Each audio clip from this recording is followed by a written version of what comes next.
Good evening बच्चों। आज हम एक बहुत ही इंटरेस्टिंग टॉपिक कर रहे हैं, सम एप्लीकेशन ऑफ ट्रिग्नोमेट्री। जैसे कि हमने ट्रिग्नोमेट्री पढ़ रखा है, तो एप्लीकेशंस का मतलब क्या होता है कि हम ट्रिग्नोमेट्री को कहाँ कहाँ यूज करते हैं।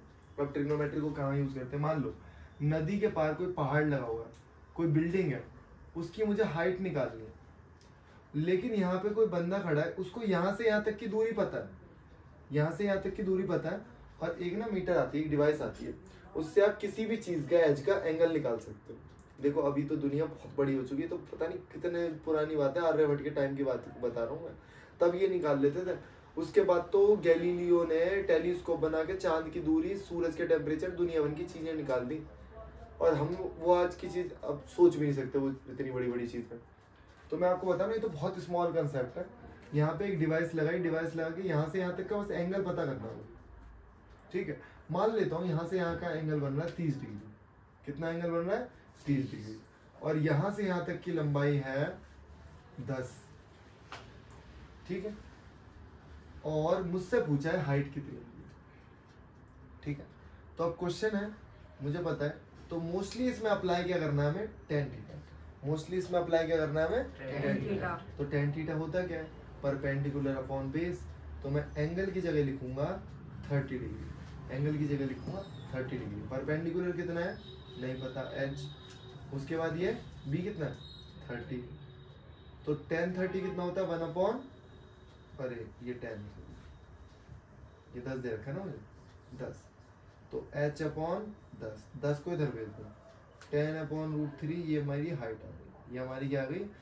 एक चीज और बता दूं आपको, जो एंगल ऑफ एलिवेशन होता है, एंगल ऑफ एलिवेशन जहां से हम देख रहे होते हैं ना मेरी आंखों से, वहां से बनेगा angle of elevation, that is called angle of elevation. अब मान लो मैंने बोला कोई लड़का खड़ा हुआ है बिल्डिंग पे, कोई लड़का खड़ा है बिल्डिंग पे, और वो एंगल बना रहा है यहाँ पे कोई लड़का खड़ा है, यहाँ पे मैं खड़ा हूँ बिल्डिंग पे। अब यहाँ से वो देख रहा है और उसका एंगल बन रहा है, इसे बोलेंगे एंगल ऑफ डिप्रेशन। ऊपर से जो एंगल बनता है उसे बोलते हैं एंगल ऑफ डिप्रेशन। और इसे बोलेंगे एंगल ऑफ एलिवेशन, जो एंगल नीचे से ऊपर। अब मैं आपको बताता हूँ, ध्यान से सुनना। अगर आपकी इंग्लिश अच्छी है ना, तो आप क्वेश्चन समझ के डायग्राम बना दोगे। अगर आपकी इंग्लिश वीक है तो आप क्वेश्चन समझ के डायग्राम नहीं बना पाओगे। ये सारा खेल है, मतलब पूरे चैप्टर में खेल ही इंग्लिश का है। आपने लैंग्वेज समझी और आपने क्वेश्चन बना दिया, ठीक है। अब कई बार साइन थीटा की भी जरूरत पड़ती है, ऐसा नहीं कॉस थीटा ही चलेगा या tan थीटा ही चलेगा, साइन थीटा भी चलता है, ठीक है। तो मैं एक छोटा सा क्वेश्चन यहाँ पे दे रहा हूँ आपको कि एक पेड़ था, उससे पहले यहाँ पे एक और छोटा क्वेश्चन करा देता हूँ कि यहाँ पे एक सर्कस चल रहा है, और सर्कस चल रहा है तो यहाँ पे एक रस्सी बंधी हुई है, रस्सी एक बिल्डिंग पे बंधी हुई है, और उस बिल्डिंग की जो हाइट है वो 10 मीटर है। कितनी है?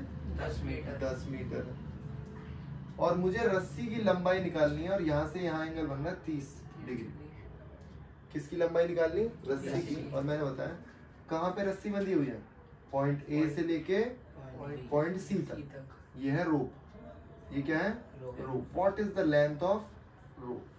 तो मैंने देखा यार, हाइपोटेनियस चाहिए मुझे इस बार। क्या चाहिए? हाइपोटेनियस। हाइपोटेनियस चाहिए, और परपेंडिकुलर मेरे पास है, तो क्या लगा सकता हूँ? Sine 30 degree. अब ये थोड़ी चीजें आपको याद होनी चाहिए, परपेंडिकुलर अपॉन। बताओ साइन 30 कितना होता है? मैं तो बोलूँ याद ही नहीं है कुछ वैल्यू, भाई ऐसे काम नहीं चलने वाला।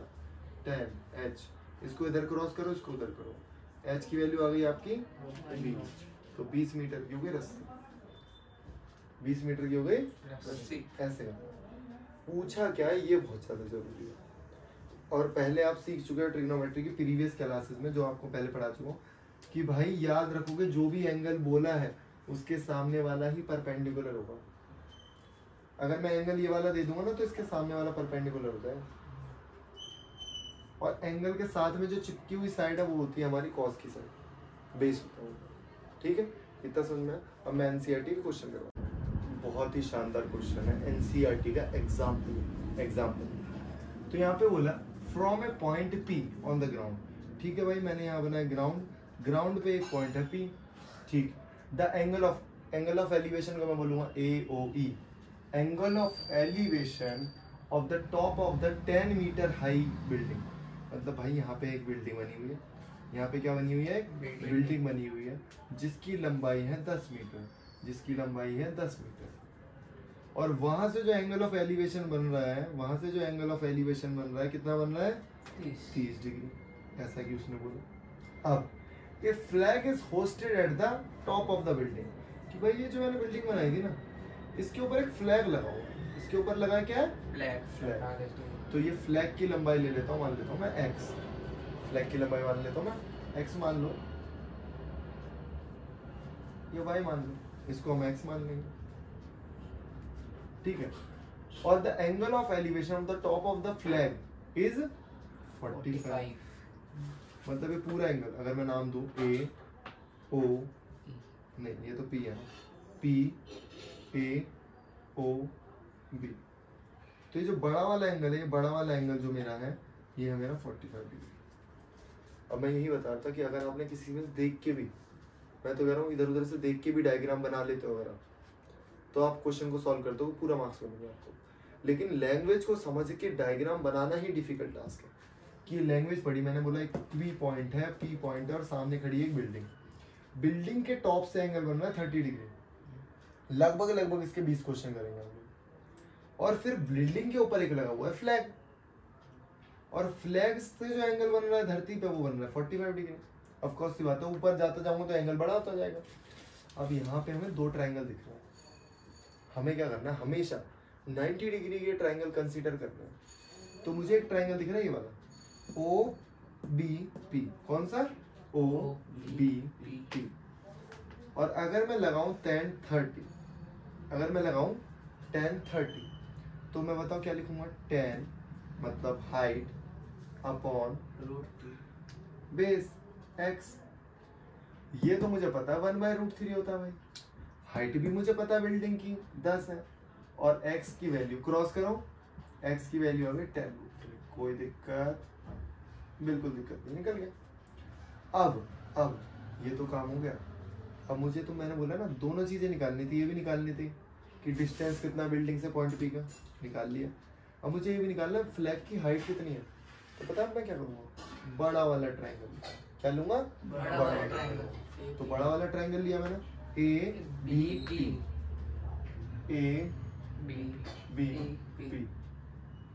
ठीक। तो इसको मैं लिखूंगा वही tan 45, perpendicular upon hypotenuse. tan 45 होता है 1, tan 45 होता है 1। बताओ परपेंडिकुलर क्या, 10 + y, पूरी हाइट लेनी पड़ेगी। अरे ये बड़ा वाला ट्रायंगल लिया है ना, तो ये पूरी हाइट लो, पूरी हाइट तो है भाई 10 + y, और हाइपोटेन्यूज, अरे हाइपोटेन्यूज सॉरी बेस हो गया, तो बेस कितना है अभी निकाला, tan√3, लिख दो भाई tan√3, tan√3 को यहाँ भेज दो, tan√3 10 + y, tan को यहाँ भेज दो -10, tan को कॉमन ले लो, √3 - 1, √3 की वैल्यू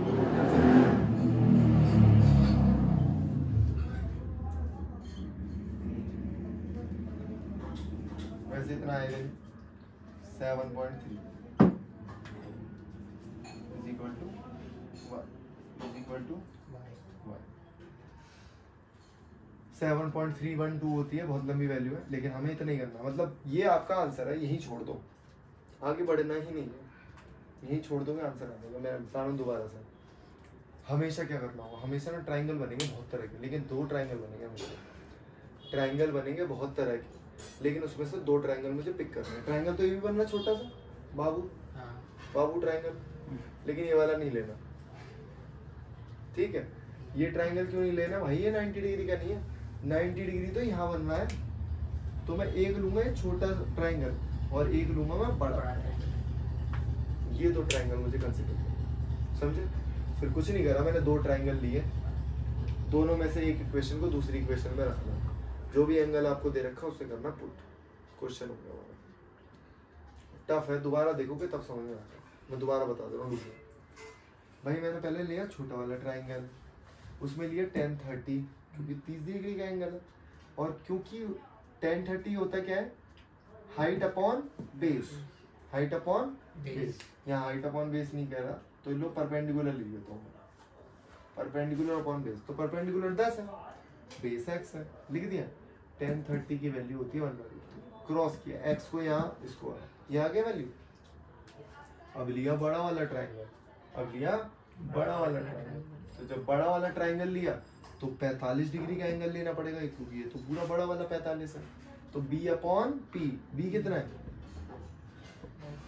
b पूरा है मेरा भाई, जो p है वो पूरा है, परपेंडिकुलर जो है वो पूरा है 10 + y, और ये हमने निकाल चुके हैं हम लोग भी बेस 10√3, और x की वैल्यू आ चुकी है ना 10√3, बस पुट किया है, इधर उधर किया, कोई टफ नहीं है, आसान, ठीक है।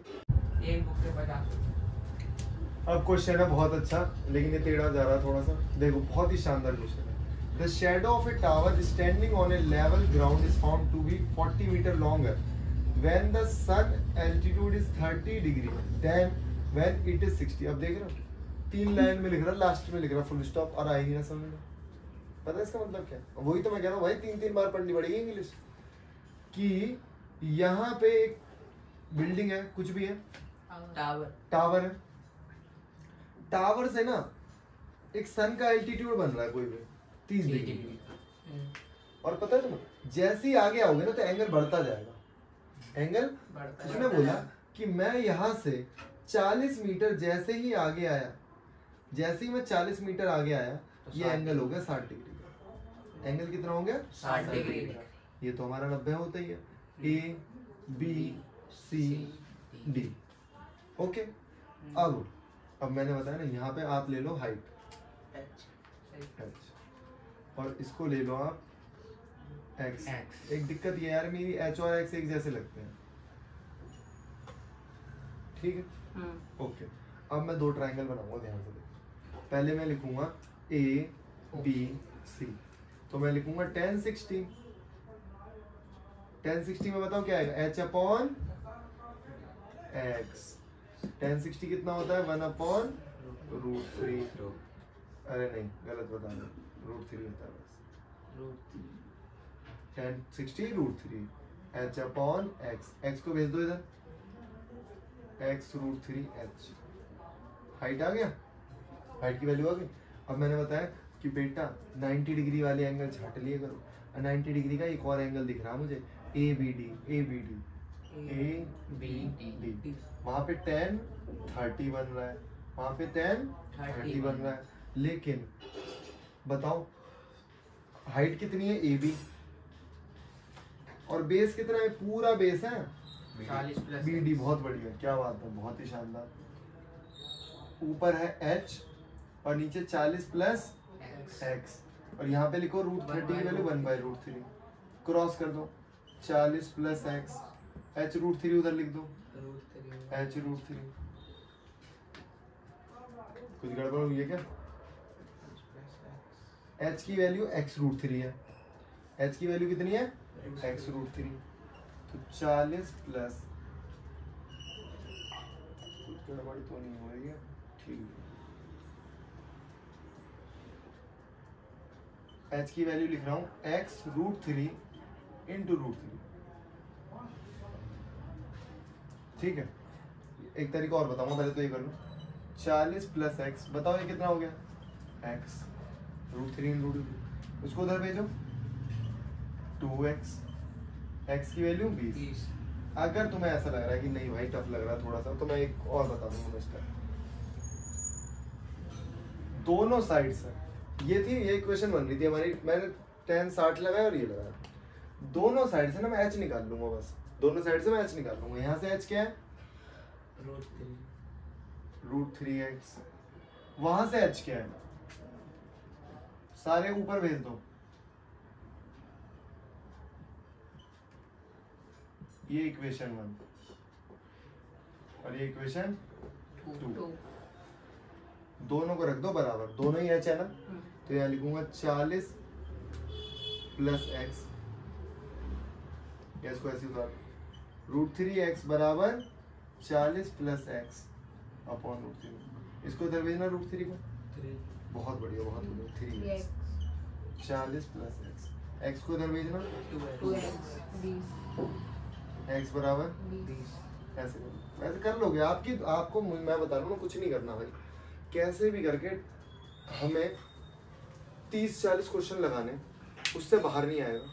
वो क्वेश्चन समझ जाने हमें कि ये डायग्राम इसमें कौन सा वाला बनेगा। जैसे हमने पकड़ लिया डायग्राम, फिर तो कुछ बचा ही नहीं है। 2 ट्रायंगल दिख रहे हैं, दोनों ट्रायंगल बना दिए। दोनों ट्रायंगल में हाँ, अब अच्छी बात तो मैंने बताई नहीं, आज की बात भाई। मुझे बताओ दोनों ट्रायंगल में क्या चीज कॉमन थी? इस वाले ट्रायंगल में और इस वाले ट्रायंगल में कुछ कॉमन है? कोई साइड कॉमन दिख रही है? B C। बहुत बढ़िया, ए बी सी कहाँ से होगी? कौन सी साइड कॉमन है दोनों ट्रायंगल में? इस वाले ट्रायंगल में और बड़े वाले ट्रायंगल में कौन सी side? A B. Height common है, तो मैं इस साइड से भी हाइट निकालूंगा, उस साइड से भी हाइट निकालूंगा। कई बार ऐसा दिखेगा तुम्हें, एक टीवी टावर है, यहाँ टीवी टावर लग रहा है, एक बाइक यहाँ खड़ी हुई है, एक बाइक यहाँ खड़ी है। दोनों बाइक पे एंगल बन रहे हैं भाई। ये हाइट है टीवी टावर की, ए बी सी। यहाँ पे एंगल बन रहा है 30, यहाँ पे एंगल बन रहा है 60। अब 2 ट्रायंगल बन रहे हैं ना, एक ट्रायंगल ये और एक ट्रायंगल ये। दोनों में कॉमन क्या है? हाइट। तो यहाँ से भी हाइट निकालूंगा, यहाँ से भी हाइट निकालूंगा, और बस दोनों को रखूंगा बराबर, वैल्यू आ जाएगी किसी न किसी की। बड़ा आसान है। अभी हम करेंगे, अभी तो 2 ही क्वेश्चन कराए, इनको 2-2 बार देखो, फिर समझो तरीके से। फिर मैं एक एमसीक्यू वाली भी बनाऊंगा कि ट्रिक से कैसे आप इन सवालों को करोगे। ठीक है, ओके ऑल ठीक है। रुको, अभी तो हमने x की वैल्यू निकाली है, लेकिन मुझसे तो पूछिए हाइट। अरे तो भाई हाइट क्या थी? √3x। तो मतलब हाइट क्या थी? 20√3। क्वेश्चन खत्म, 20√3 हो गया। ठीक है।